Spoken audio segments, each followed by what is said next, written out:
And upon many of you probably recognize this as a usual design process. Although this result is quite easy to state and understand, it has many applications related to the divisibility properties of integers. We touch upon a few of them and use it mainly to compute the HCF of two positive integers. The fundamental theorem of arithmetic, on the other hand, has to do something with multiplication of integers. जिससे अच्छे बच्चे निकल जाएंगे वहाँ पे, तो ये मत होना क्या मतलब ट्यूशन में ना काट लूंगा मैं।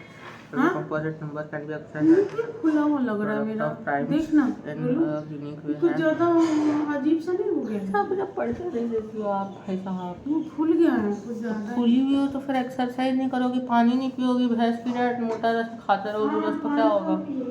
ना तो एक्सरसाइज करती हो, ना तो पानी पीती हो, ना ब्लोटिंग लग रहा है फेस में। ना एक्सरसाइज, ना पानी, नमक इतना, चीनी इतना, वाटर रिटेंशन नहीं होगा तो क्या होगा? आरती करेंगे आपका। The fundamental theorem of arithmetic, on the other hand, has to do something with the multiplication of positive integers. You already know that every composite number can be expressed as the product of primes in a unique way. Every composite number can be expressed as the product of primes in a unique way. This is important to the. This important fact is the fundamental theorem of arithmetic. Again, it is the result. That it is easy to state and understand. It has very deep significance in the field of mathematics. We use the fundamental theorem of arithmetic for two applications. First, we use it to prove the irrationality of many numbers we studied in class 9, such as 2, root 3, root 2, root 3, root 5, and root 5. Second, apply this to explore the what the decimal expansion of a rational number, say p upon q is equal to 0 as terminating when it is non-terminating.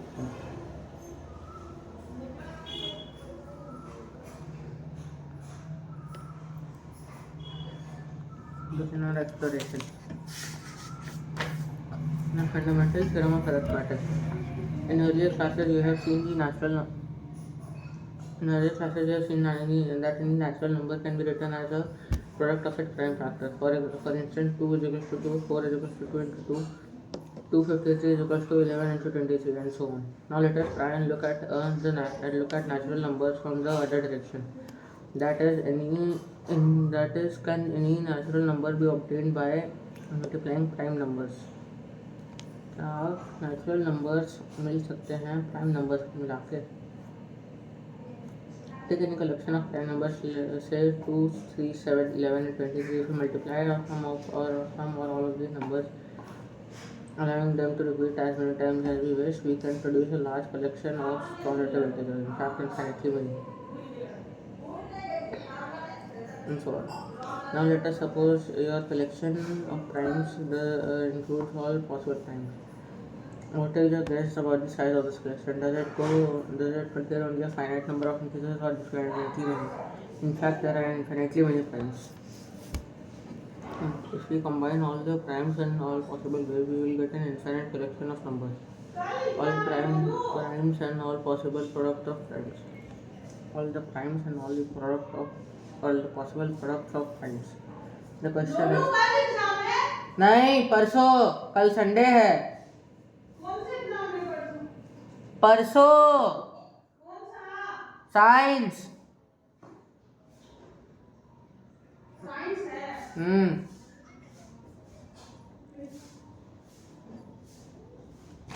What do you think? Do you think there will be a composite number which is not the product of positive primes?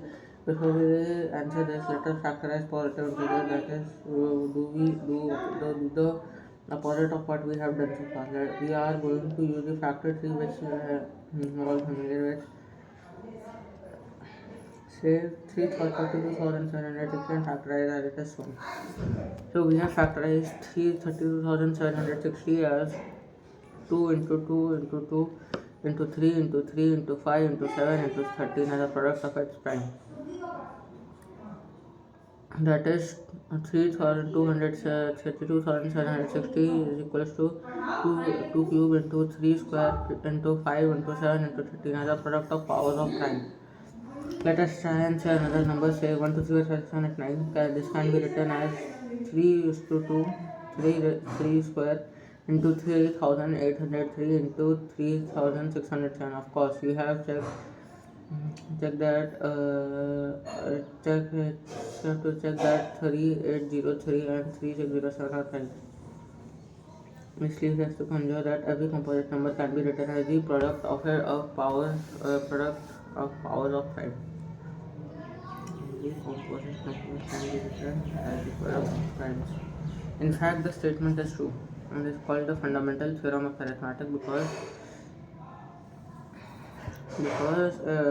of its basic crucial importance in the study of integers. Every composite number can be accessed as a product of primes, and the factorization is unique apart from the order in which the prime factors occur. तो basically fundamental theorem of arithmetic ये कहता है कि जो भी composite number है उनको express किया जा सकता है या फिर फैक्टराइज किया जा सकता है as a product of primes, जिसमें जो ये फैक्टराइजेशन वो यूनिक है हर कंपोजिट नंबर के लिए और सेम नहीं हो सकता किसी भी कंपोजिट नंबर के लिए. ठीक है, समझ गया. An equivalent version of theorem 1.2 was probably first pre-recorded as a proposition 14 of book 9 in Euclid's Elements. It came to be known as fundamental theorem of arithmetic. However, the first correct proof was given by Carl Friedrich Pasch in his Disquisitiones Arithmeticae. Disquisitiones Arithmeticae. Carl Friedrich Gauss is referred as the prince of mathematics and is considered one of the greatest mathematicians of all time, along with Archimedes and Newton. He has made the fundamental contributions to both mathematics and science. The fundamental theory of arithmetic states that every composite number can be factorized as a product of primes. Actually, it says more. It says that any given number, given any composite number, it can be factorized as a product of primes in a unique way, except for the order in which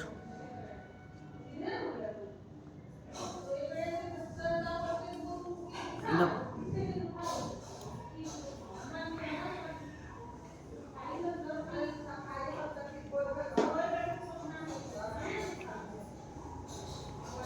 it says given any composite number, it can be factorized as a product of prime in a unique way, except for the order in which primes occur.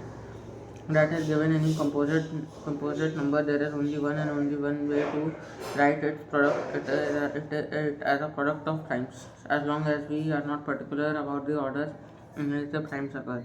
For example, we got 2 into 3 into 5 into 7 as the same as 3 into 5 into 7 into 2 or any other possible order in which these primes are written. The fact that is also stated in the following form: the prime factorization of any natural number is unique except for the order of its factors. In general, given a composite number x, we factorize x is equal to p1 p2 infinity goes to p natural. p1 p2 p natural are primes written in ascending orders. p1 is greater than or equal to p2 and so on.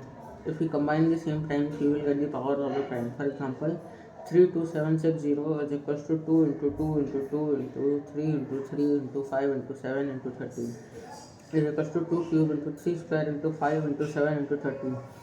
Once we have decided that the order will be ascending, then the way the number is factorized is unique.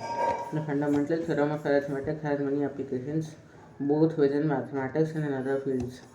Let us look at some examples. Example 1.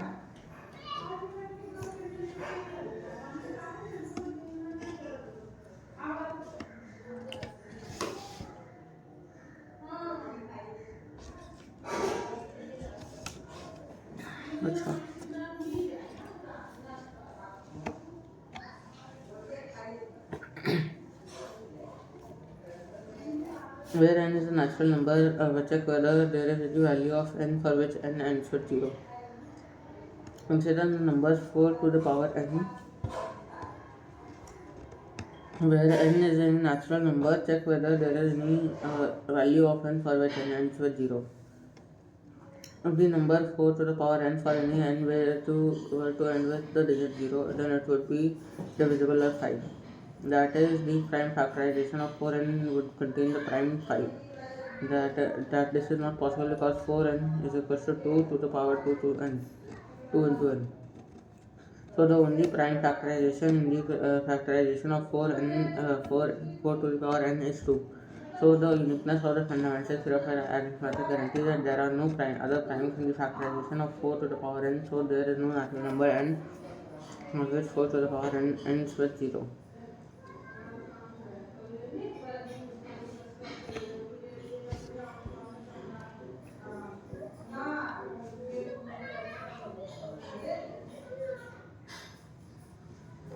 Find the LCM and HCF of 6 and 20 by the prime factorization method. We have 2 into 3 and 20 is equal to 2 into 2 into 5. 2 to the power 2 into 5. We can find HCF 6 to, 20 is equal to 2 and least common multiple.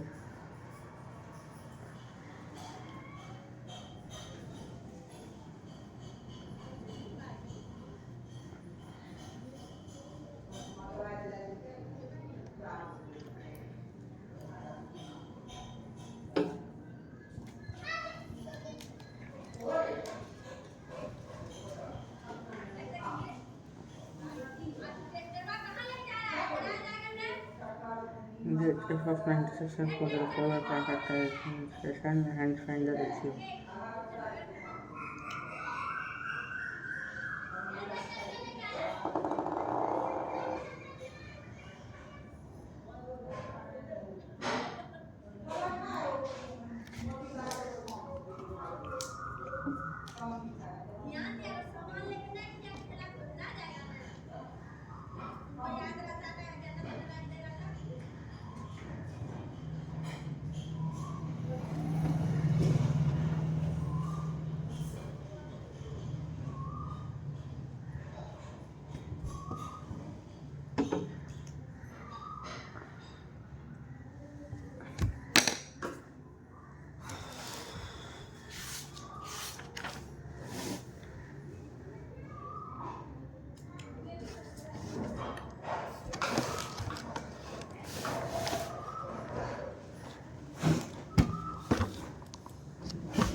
It states that every composite number can be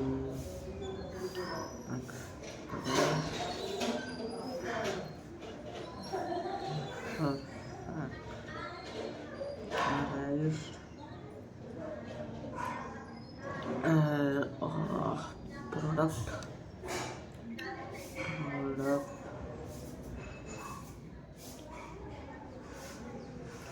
product of prime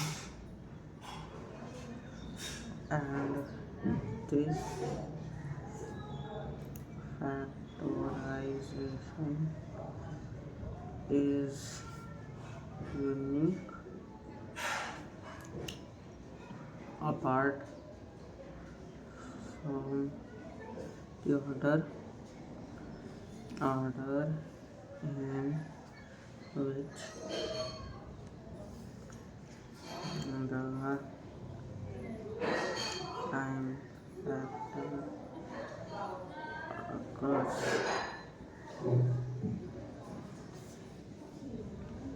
Example.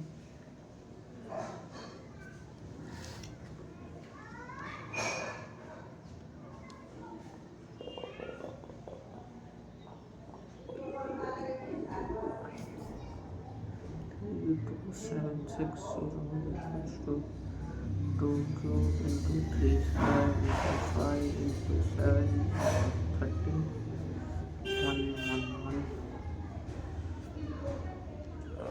4069 4069 4069 4069.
Prime number है 406 prime है.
फिर से 3 का जाएगा 3 2 6 3 जाएगा 3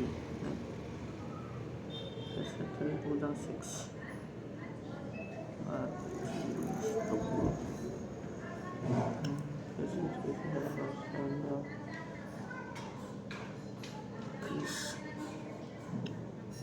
फिर से 3 से जाएगा 3 2 6 please.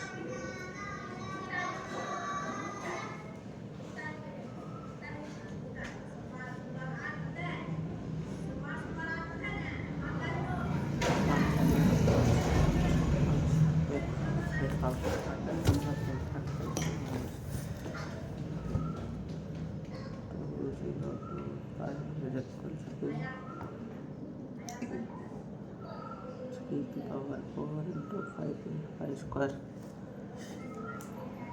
ये हो जाता है पीला box.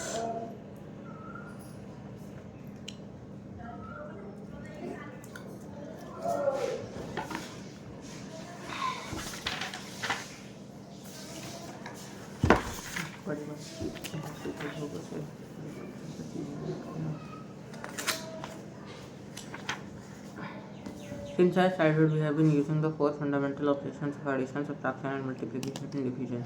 We have applied these operations on natural numbers, integers, rational and irrational numbers. In this chapter, we will begin with a brief recall of divisibility, and we will state some important properties of integers, namely Euclid's division lemma, Euclid's division algorithm, and fundamental theorem of arithmetic.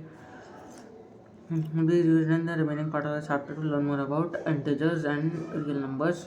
Euclid's division lemma tells us about the divisibility of integers. It is quite easy to state and understand. It states that any positive integer a can be divided by any positive integers b in such a way that its remainders are smaller than b. This is nothing but the usual long division process. Euclid's division lemma provides us a stepwise procedure to compute the HCF of two positive numbers. This stepwise procedure is known as Euclid's division algorithm.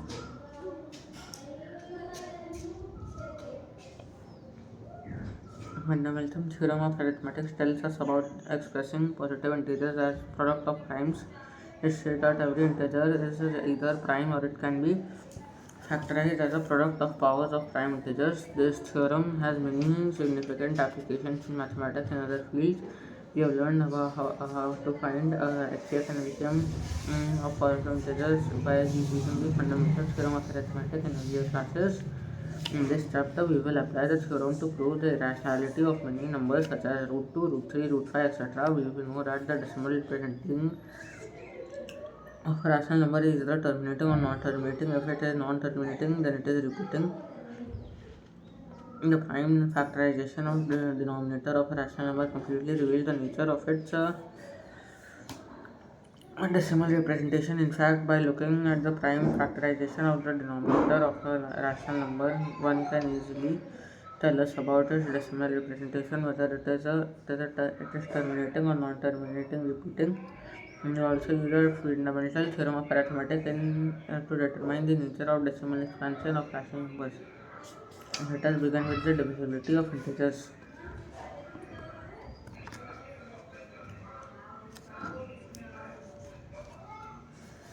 Divisibility. We have been studying the division of numbers from the last many years. Let us recall the same in a formal manner.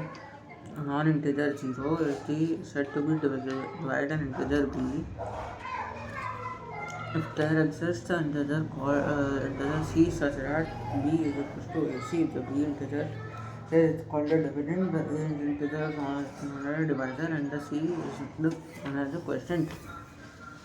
For example, 3 divides 36 because it is an integer 12 such that 36 is equal to 3 into 12. However, 3 does not divide 36. In other words, 3 is equal to 35 into is equal to 3 into c is not true for any integer c. If a non-zero integer a divides an integer b, we write b. This we write as a divides b.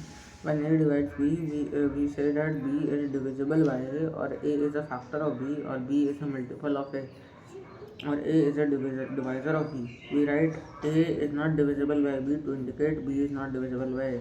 We observe that because minus 4 upon 20 there exists an integer minus 5 such that 20 is equals to minus 4 into minus 5. 4 upon 4 by 20 because there exists an integer minus 5 such that minus 20 is equal to 4 into minus 5. Minus 4 upon minus 20 such that there exists an integer 5 such that 20 minus 20 is equal to minus 4 into minus 5.